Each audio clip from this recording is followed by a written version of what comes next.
fuel cell is a cell producing an electric current directly from a chemical reaction. The result of using a fuel cell is an electric current is directed outside the cell to do work, such as powering a car or a light bulb. Fuel cells make a difference by reducing petroleum use, greenhouse gases, and air pollution. There are 5 distinct kinds of fuel cells: alkali, molten carbonate, phosphoric acid, proton exchange membrane, and solid oxide. They all function in different ways, but generally, hydrogen atoms enter a fuel cell at the anode where a chemical reaction splits them from their electrons.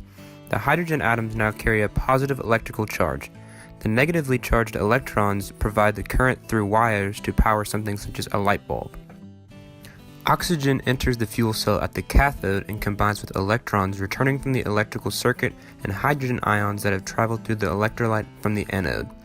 This in turn creates the exhaust, which is water. Alkali fuel cells operate on compressed oxygen and hydrogen and generally use a solution of potassium hydroxide and water as their electrolyte. In these cells, hydroxyl ions, or OH-, migrate from the cathode to the anode. At the anode, hydrogen gas reacts with the OH ions to produce water and release electrons. At the cathode, the electrons react with oxygen and water to produce more hydroxyl ions that diffuse into the electrolyte. In a molten carbonate fuel cell, or MCFC, carbonate salts are the electrolyte.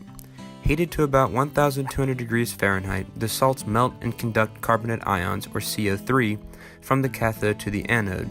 At the anode, hydrogen reacts with the ions to produce water, carbon dioxide, and electrons. At the cathode, oxygen from the air and carbon dioxide recycled from the anode react with the electrons to form CO3 ions that replenish the electrolyte and transfer current through this fuel cell. Phosphoric acid and PEM cells are the most general and were the example used before. A solid oxide fuel cell, or SOFC, uses a hard ceramic electrolyte instead of a liquid and operates at temperatures up to about 1,800 degrees Fahrenheit.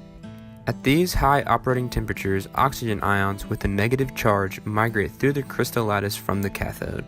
When a fuel gas containing hydrogen is passed over the anode, a flow of negatively charged oxygen ions moves across the electrolyte to oxidize the fuel and produce water. The oxygen is supplied, usually from the air, at the cathode. Electrons generated at the anode travel through an external load to the cathode, completing the circuit and supplying electric power along the way. A technical obstacle for alkali cells is that they need very pure hydrogen, or an unwanted chemical reaction forms a solid carbonate that interferes with chemical reactions inside the cell. One technical difficulty from a molten carbonate cell is the complexity of working with a liquid electrolyte rather than a solid. Another stems from the chemical reaction inside a molten carbonate cell. A technical obstacle for a phosphoric acid cell is that the acid requires that other components in the cell resist corrosion. A technical obstacle for a PEM cell is that an external reformer is required to convert fuels such as methanol or gasoline to hydrogen. A technical obstacle for a solid oxide cell is that the high temperature limits applications of SOFC units, and they tend to be quite large. An economic obstacle for an alkali cell is that they require pure hydrogen fuel and their platinum electrode catalysts are expensive.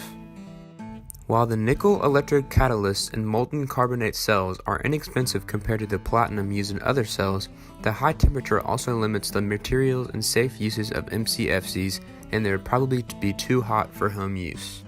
For PEM cells, their fuels must be purified, and a platinum catalyst is used on both sides of the membrane, raising the cost.